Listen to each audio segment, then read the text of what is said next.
In the international border between Canada and North America lies the world-famous Niagara Falls, a group of 3 spectacular waterfalls that is visited annually by over 8 million people.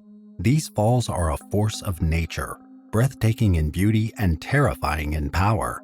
The Horseshoe waterfall alone, the biggest of the 3 falls which sits between the province of Ontario and the state of New York, has the most powerful flow rate in all of North America's cataracts, peaking at 230,000 cubic feet of water per second. During the winter, the flow rate slows down. The cold temperature freezes the water, forming mists of snow in the air and solid glaciers in the river. White and sparkly as far as the eye can see, Niagara Falls becomes a literal winter wonderland. These days, visitors can appreciate this enchanting scenery from dry land where they are fenced in for safety. But in the 80s and 90s, the tourists could go down the river and take a leisure walk in the ice. This was considered a very safe practice back then, at least until the ice bridge disaster of February 4, 1912, when such practice was banned after the glaciers disintegrated without warning, breaking off from the shore, rushing towards the whirling rapids, and taking down with it the lives of the fall's visitors. Winter in Niagara Falls has always been a bit more special than the warmer seasons. During this time, in the right conditions, a wondrous phenomenon would silently take place in the river. Large chunks of ice and slush, blown over by the wind from the nearby frozen Lake Erie, would flow down the river, past the American Falls, and into the Canadian bank where they would slowly accumulate into a solid, massive heap.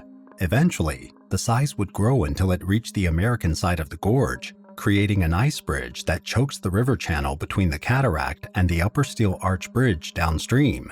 Every winter, thousands of visitors would come down to witness this beautiful phenomenon. It was the same on that fateful day in February 1912. 32-year-old Eldridge Stanton, a native from Toronto, Ontario, Canada, was visiting Niagara Falls. He was with his wife Clara, 28 years old, whom he'd been married to for 6 years.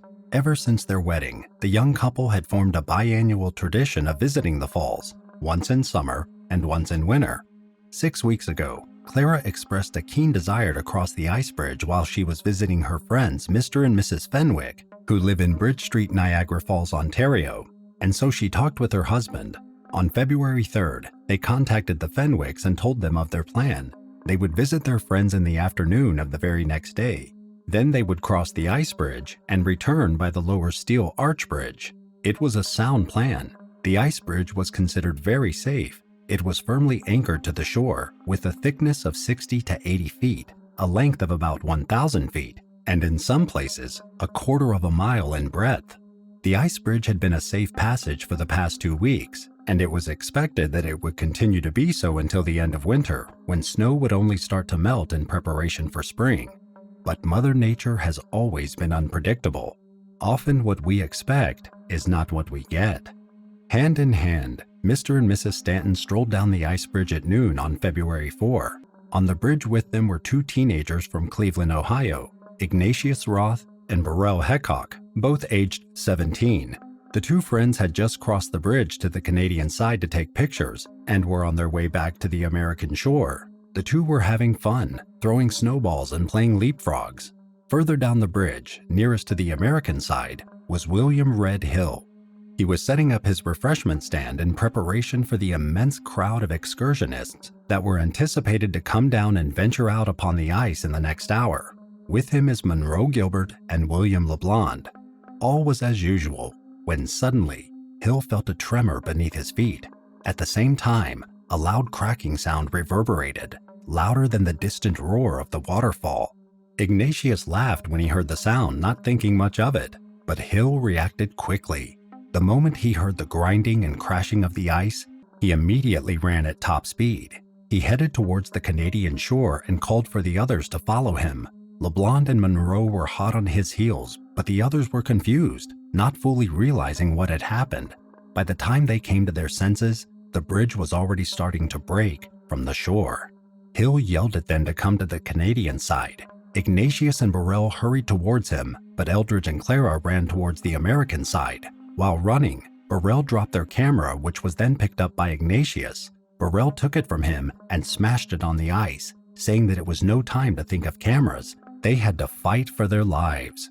Behind them, the Stantons suddenly froze in place. They were only a stone's throw away from safety, but the ice before them had cracked, separating them from the shore. Water rushed up from where the ice had been, widening the gap until the couple had no choice but to turn and race back to the other side. 50 feet from the shoreline, Clara began to stumble and fall due to exhaustion. Her husband tried to lift her up, but he was unsuccessful. He then grabbed and tried dragging her along the ice while calling for help. By this time, the ice bridge had already cracked and separated in several places. The ice field that they were standing on was still whole, but it had started to move, carried by the terrible rush of the river's current. On the Canadian shore, several men were ready to give assistance. Hill, Gilbert, LeBlond, William Cook, and even Harry King, superintendent of the Ontario Power Company. Ignatius struggled along before reaching an open stretch of water at the end of the ice field. LeBlond, who was there waiting in waist-deep ice water, pulled him to shore with Hill's assistance. Ignatius turned back and called to his friend, asking if he could make it, but Burrell said no. He said goodbye to Ignatius and asked him not to tell his mother. Then he rushed back to the Stantons. Burrell helped Eldridge lift his wife to her feet and tried to get her to shore, but the gap between the ice and shore was quickly widening. It wasn't long before they were trapped, the ice bridge they were standing on flowing ever so quickly downstream. Word that the ice bridge had gone out quickly spread. On the New York side, a fire headquarters truck had been called out, while a general alarm of fire on the Canadian side called forth the authorities. Within a short time, the shore on either side of the gorge was not only lined with firemen and policemen, thousands of people had gathered.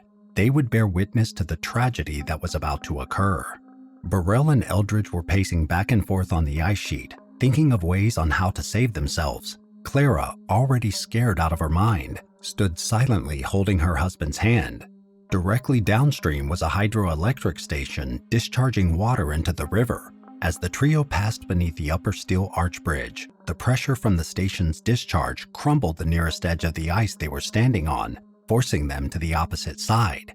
The ice sheet broke into two. One half drifted and grounded towards the American shoreline, while their half continued midstream.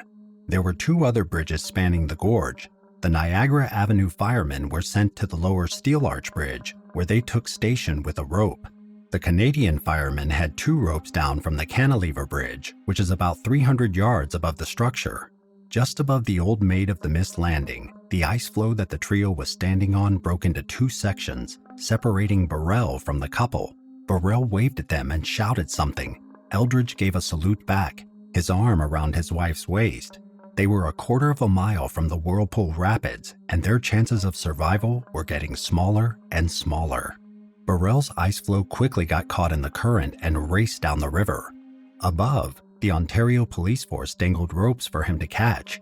He caught one that was held by Officer Pat Kelly and a company of about 20 railway men. But the sag of the rope at a drop of 200 feet let him fall into the chilly water up to his waist. Before he could clear it, he was frightfully battered by 3 successive floes of jutting ice. The men above did their best to pull him up, and Burrell tried to assist by climbing hand over hand, but he'd been dunked in freezing cold water and battered by solid ice. He was exhausted and soon hung limp on the rope. Kelly and his men steadily pulled 10 feet, 20, 25, 30 feet. Up Burrell came. All the while he was struggling to wind himself or his leg around the rope. At one point, he even tried to use his teeth to hold on, but it was hopeless. His energy was utterly spent. At 60 feet, Burrell's head fell back. He lost his grip and he plunged back into the river. When he surfaced, he feebly moved his arms to swim, but the rush of the water was too much for him.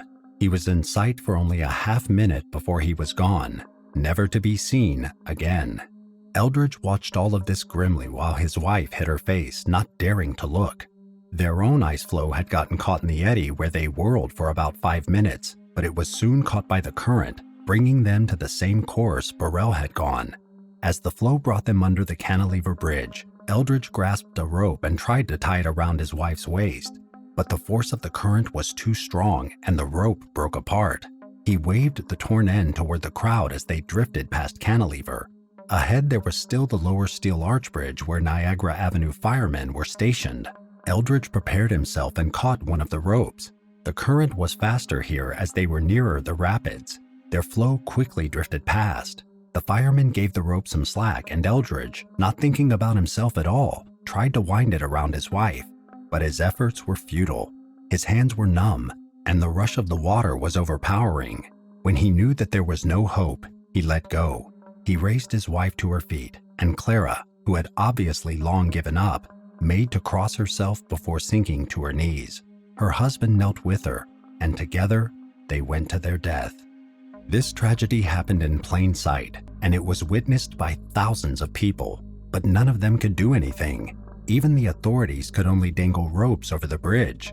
This is the terrifying force of nature, and men have always been and always will be helpless against it. Despite the constant watch of those who knew every part of the rapids, the bodies of Mr. and Mrs. Eldridge Stanton, as well as that of Burrell Hecock, were never found. Their families could only grieve holding the things they left behind. Superintendent Harris of the State Reservation and Superintendent Jackson of Queen Victoria Park had a long conference. Shortly after, orders were issued which would prevent anyone from venturing on the ice bridge ever again. If you have followed this story to this point, I would like to say a big thank you. If you like this kind of story, don't forget to hit the like button and leave a comment below. For more of this type of content, please click on the subscribe button and turn on your notification bell so you will be notified when another video is posted. Until next time, be cautious and don't ever lose your sense of wonder.